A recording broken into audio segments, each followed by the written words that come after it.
Hi everyone, in this documentary video I want to talk about the influence of corporate agribusiness on US farm laws. Yeah, it's very clear that agriculture plays a crucial role in the food supply chain, impacting public health, the environment and the rural economies. So the evolving US laws, especially in the post-exceptional era, changing. So my documentary video aims to accomplish several key objectives lies in this. Firstly, it seeks the highlights and the significance of the farming historically, talking about the historical context of the US farming. Since early 2000s, agriculture was the backbone in the US economy, with a large portion of population engaged in the farming for producing their own food and gaining profits. Coming to the government support to promote the stability, growth, and the government introduced various legislative exemptions to support farmers in many ways, and they did far well to the many extents for giving separate laws. Firstly, explaining what agriculture exceptionalism is. It is nothing but a separate lenience compared to other sectors given to agriculture. So the reasons lies behind this are the economic characteristics of the food markets, the political and social importance of farm communities, the food security concerns, environmental sustainability. So agriculture as a provider of public goods, given importance to all these things, understanding the importance and essentiality of the agriculture and the difficulties for the farmers, the challenges they face in the labor requirement or investments and everything. This lenience was given to particularly this sector. Elaborating the topic broadly on what exemptions firstly provided for agriculture. Firstly, let's talk about labor law. Agriculture labor was often excluded from labor protections under Fair Labor Standard Act, introduced in 1938. That means providing different wages for the farming laborers, giving priority for how difficult it is for their working hours. So, and the other such example is right to farm laws. These laws were meant to protect farmers but often end up favoring big corporate farms, that I will explain later on. They shield these large operations from legal issues related to disturbances caused by their activities, disadvantaging small farmers and rural communities. This legal shield can hinder efforts to address environmental and health concerns caused by industrial agriculture, impacting environmental justices in rural areas, but never a benefit for small farmers locally. So this is where the problem mainly occurs. These exemptions are somehow favoring MNCs but not for small farmers. Going through more details. Coming to a key topic, the multinational companies' influence on these farm laws. So basically these big agriculture companies structure lies between two important factors. The first one is the farm input sector and the other one is the farm product sector. Farm input sector is nothing but the major inventory providing sector, which happens in the beginning of a crop season, such as providing seeds, fertilizers and chemicals. The product sector involves the buyers for the yield. So talking about these MNCs influence, MNCs have driven policies that can lead to greater efficiency and innovation. These policies often disproportionately benefit large scale farmers rather than benefiting small farmers. So this is where our important topic is. Firstly, let us discuss about what are the farm bills. Talking about the farm bills and some of the major exemptions, let me talk about the 2002 farm bill, where a significant subsidies to large scale corporations are provided, promoting industrial farming practices. And some other bills are 2014 and 18 bills. They continue to support large businesses with subsidies and crop insurances in an attempt to address issues like food security and conservation, and also food safety, the environmental requirements, considering the codex amendments.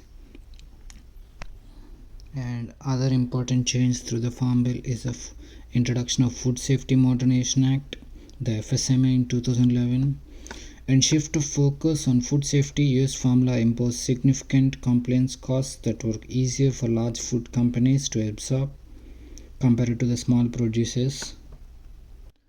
Another important thing is the approval of the Codex Alimentarius, which is often referred to as simply Codex.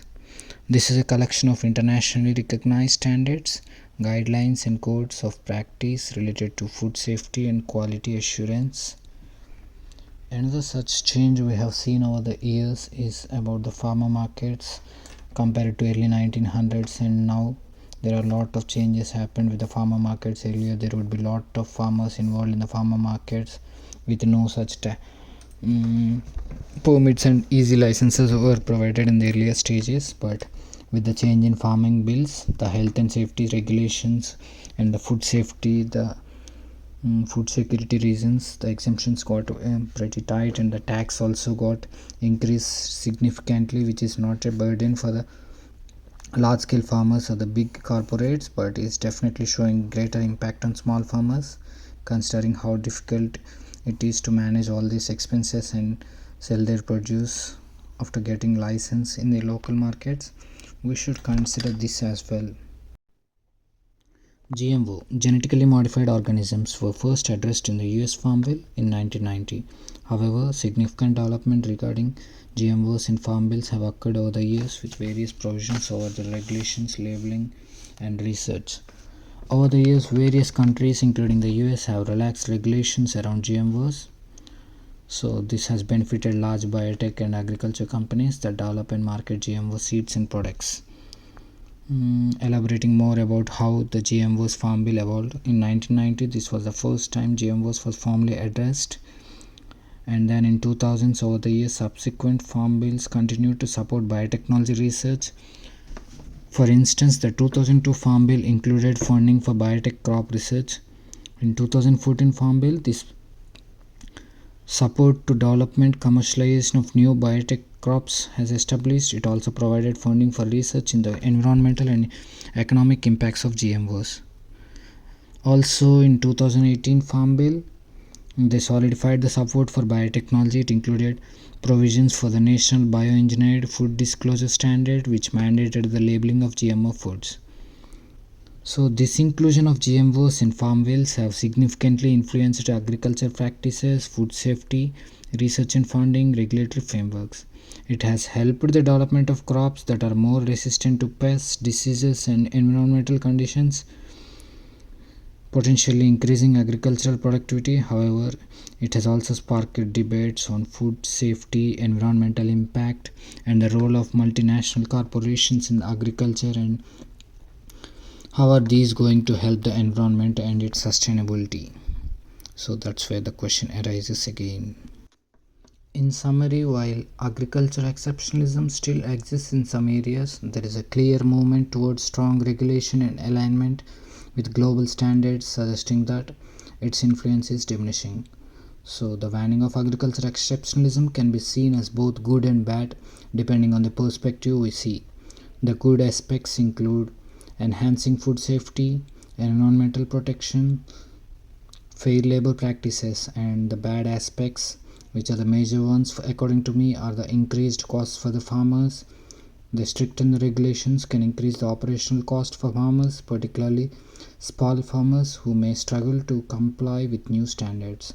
And but the other important aspect is market competitiveness. Higher costs and compliance requirements can make it harder for US farmers to compete with the international producers who may operate under less stringent regulations.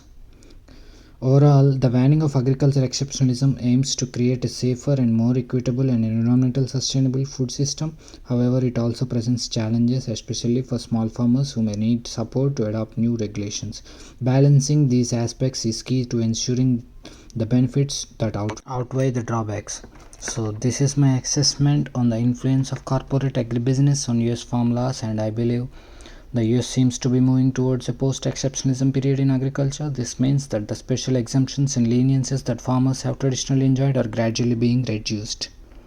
Yeah, thank you.